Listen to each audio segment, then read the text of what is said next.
Shalom, shalom, shalom. Siku ya leo nataka nikwambie jambo fulani kwenye maisha,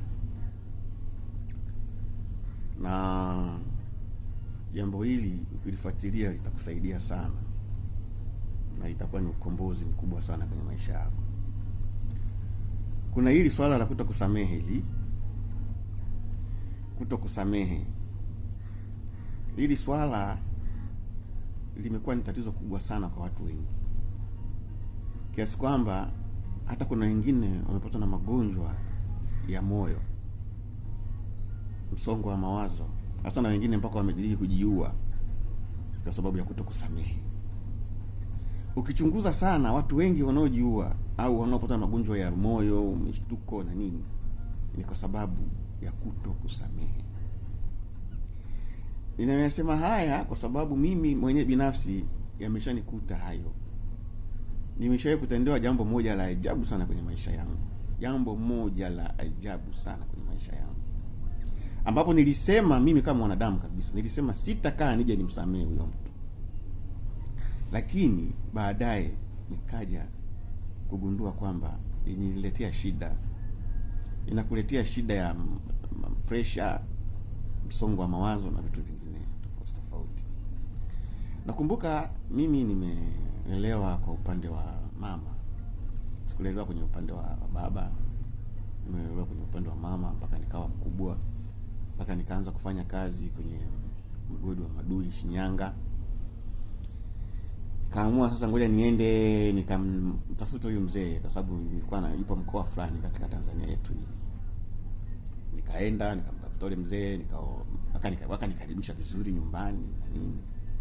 Yule mama ambaye nilimkuta pale, ambaye ndo mama yangu, sio lugha nzuri kuitumia, lakini mimi sipendi kuitumia sana. Yule ni mama tu, lakini wengi wanasema kama mama akambo. Nilimkuta pale, akanipokea vizuri, tabasamu. Karibu mwanangu, haya asante. Kaingia ndani. Baada ya kukaa ndani, akawa anaandaa chai kule jikoni ili mgeni pamoja na wenzangu pale ambao tuseme ndugu zangu, wadogo zangu na wengine na nini, tukae tufahamiane. Kaandaa chai nzuri ya maziwa pamoja na ndizi za kurosti, tukaletewa pale.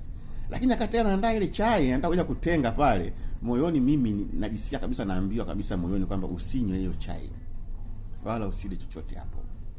Mungu ananiambia ndani ya moyo wangu, usinywe hiyo chai wala usile chochote. Nikaonywa, nami nikasikiliza ile maonyo.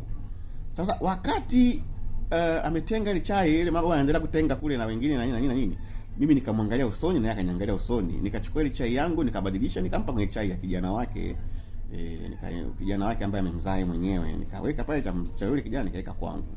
Yule mama alikasirika, akatoa vile vitu vyote, akaenda kuvimwaga ndani. Kwa hiyo maana yake ile chai alikuwa ameweka sumu ili mimi nife kwa sababu ya kurithi mali. Sasa yule kijana mkubwa wa yule mzee, sasa lengo lake kubwa la kufanya vile, ili aliponiona mimi akaona labda nataka nilisi mali. Basi alipomwaga vile vitu, mimi moyoni nikajisikia, nikaambiwa ondoka hapo, nenda kalale sehemu nyingine. Nikaenda kalala sehemu nyingine. Akaja akapampu maneno kwa mzee, hayo tuachane naye. Lakini nilitaka kusema kwamba yule mama kwa kweli kilinisumbua sana, kile kitu ndani ya moyo wangu kilinisumbua sana. Nilisema mama anataka kuniua mimi kwa sababu eti ya mali, eti magari, sijui nyumba, sina nini, anataka kuniua mimi. Ili niuma sana. Nikasema mama sitaka nimsamehe. Ili niuma sana. Lakini niletea shida. Nikaanza kusumbuliwa na matatizo mbalimbali ya moyo na msongo wa mawazo. Lakini Mungu ni mwaminifu. Amekuwa naamini mpaka kesho. Takwimu na lingine la pili, ndugu yangu kabisa. Nayo mengi amefanywa, mengi ya ajabu. Ndugu yangu kabisa ananifanyia mchongo mimi nifungwe, tena kufungwa kwenye sio kifungo cha miaka 2, kifungo cha kirefu gerezani. Ndugu yangu kabisa. Naona hapo jinsi inavyokuwa ngumu, ndugu yangu kabisa. Lakini Mungu alimtetea kwa njia ya ajabu. Alitumia maaskari hao wananiambia huyu ndugu yako akili hana huyu. Askari hao wananiambia huyu ndugu yako kweli huyo. Yaani askari leo atuma kuja kunikamata. Anasema ndugu yako akili hana huyu. Hata ni ndugu yako kweli. Chana naye. Wale askari waliacha na aliishia kuona aibu. Mungu alikuwa yuko upande wangu. Nikasema sitakaje nimsamehe sana tena huyu mama.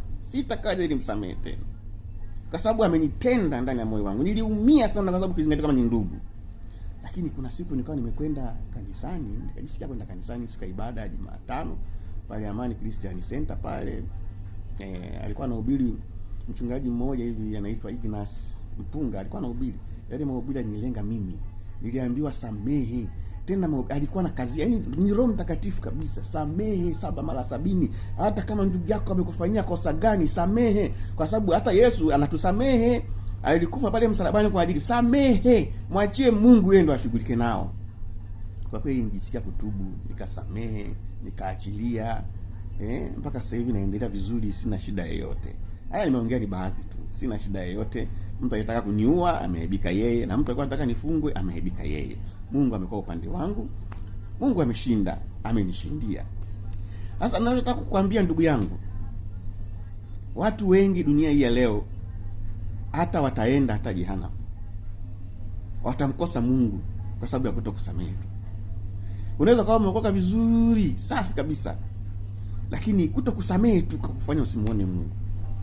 Sasa jitahidi kusamehe. Samehe kabisa. Ingawaje ndio unaruhusiwa kuichukia tabia ya mtu. Kuichukia tabia ya mtu na unaweza kuichukia. Kuichukia tabia ya mtu kama tabia. Kama mtu ni mbea, unaruhusiwa kuchukia. Kama mtu ni muongo, unaruhusiwa kuichukia tabia. Sio kumchukia yule mtu, kuichukia ile tabia. Kwa sababu haturuhusiwi kumchukia mtu. Ndio maana Yesu alisema kwamba amri mpya nawapa upendo. Kwa hiyo uruhusiwi kumchukia mtu. Kabisa uruhusiwi kumchukia mtu. Ila tabia zake unaweza kuzichukia. Na unaweza hata kujitenga naye. Mtu anayekuumiza moyo, lakini sio kama kujitenga naye kwamba ndo unamchukia. Yale mazoea yale yasiwepo.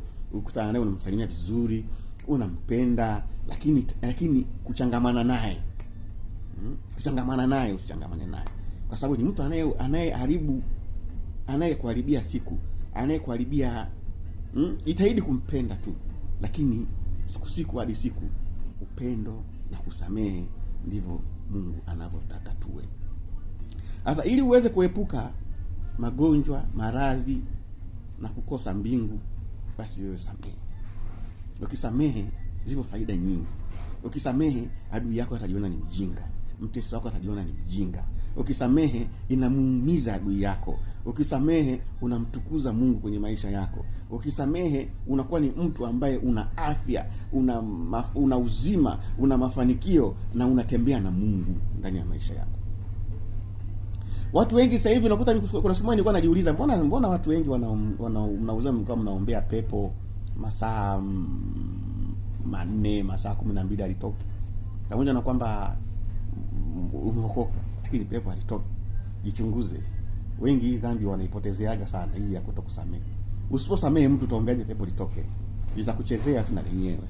Kwa hiyo ili utembee na nguvu za Mungu vizuri, samehe. Narudia tena, samehe. Uwe na afya njema, samehe. Ili utakwenda mbinguni, samehe. Mungu akubariki sana. Shalom.